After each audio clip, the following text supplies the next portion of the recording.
Thank you for the privilege and opportunity to share my testimony. I'm originally from South Africa. I've been in Australia, in Perth now for about just over a year and a half. Basically, I don't have any horror story. God saved me in my youth. I give Him all the glory. Yeah. So He kept me out of He saved me from more than one thing. He didn't just save me from hell, and He saved me from a lot of trouble. I could have got into a lot of trouble as a youth, but I can't tell you that I did drugs. I can't tell you that I drank alcohol. I can't tell you that I smoked. I can't tell you that I fought. I can't tell you that I was in prison. Closest I've ever got to prison was outside of a prison. But I may look like I've been to prison, but I've never been to prison. So I lived quite a good life.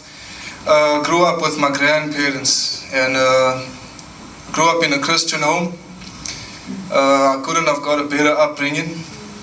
So I thank God for that. As the word says, train up your child in the Lord when he's young, and when he's old, he'll never depart from it. And so I thank God for having the privilege of growing up in a Christian home. But there was nothing that took my eyes off God as when I was in high school, and that was sport. And the Bible says there's a way that seems right to a man, but its end leads to destruction. I mean, I'm not talking about drugs or bad, moving with the wrong crowd. I'm talking about sport. What's so bad about sport? How can sport lead you to destruction? But that's the one thing that I experienced that was absolutely terrible. I actually was terrible at school. I could just never get it right. But one thing I did get right was sport. I realized I'm athletically gifted. So I took it out in the rugby field. I played soccer, I played cricket. But the furthest I've ever went was rugby. I went for a Craven Week. Now in South Africa, a Craven Week basically means you passed school, provincial, and the next step now is if you're good enough, you'll get a contract with a big team. And I was at the peak. And have you ever heard an expression where they say, is it possible to be at cloud 9, but at the same time you rock bottom? And because through that time I took my eyes off Jesus. I was so focused on my sport. As Ruben said, what becomes your God? Anything that you put above God becomes a God. And I put my sports above God. I wasn't going to church. Sundays I was too injured to wake up and go to church. I wasn't reading the word. Basically the only thing I saw was rugby. Jesus was non-existent anymore. And even though I was at such a peak, I was miserable.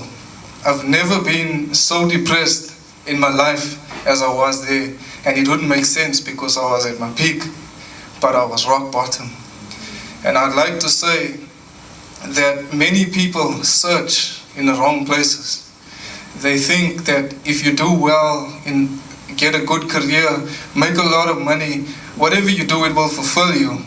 I tell you, as good as I was unfulfilled.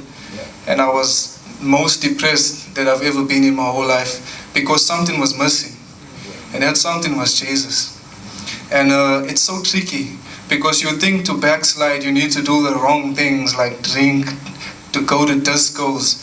What's so wrong about playing rugby? But that's the very thing that almost destroyed me. And as the Bible says, if your eye offends you, pluck it out. So as I was on my Craven Week, I got injured. I messed my knee up. That was on my first day at the Craven Week, and I couldn't actually continue. So what happened was I actually went home, and I believe God singled me out to talk to me again. And within that time, God spoke to me, and I had to get my heart right.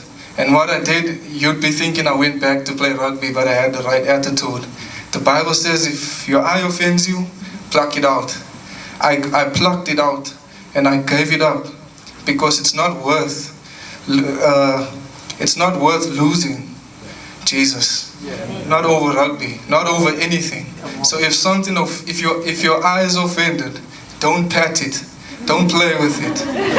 Pluck it out. Rather go to heaven with 2 eyes. So you know what I'm saying? Focus on Jesus. And Jesus, I can tell you, is the most fulfilling thing that has ever happened to me. I love Jesus. There's no other way. I know they say there's all gods are one. That's the biggest load of rubbish I've ever heard. There's only one true God. There's only one. In my whole life from 1988, I've never ever been as filled as I've been with Jesus. He's the most fulfilling. No rugby, no Craven Week, no nothing. I got married last year to a very beautiful lady.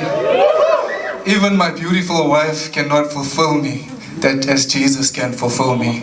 There's nothing more fulfilling than Jesus.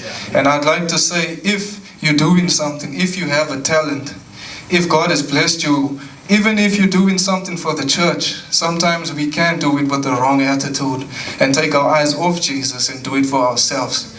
Always make sure that Jesus is #1 priority.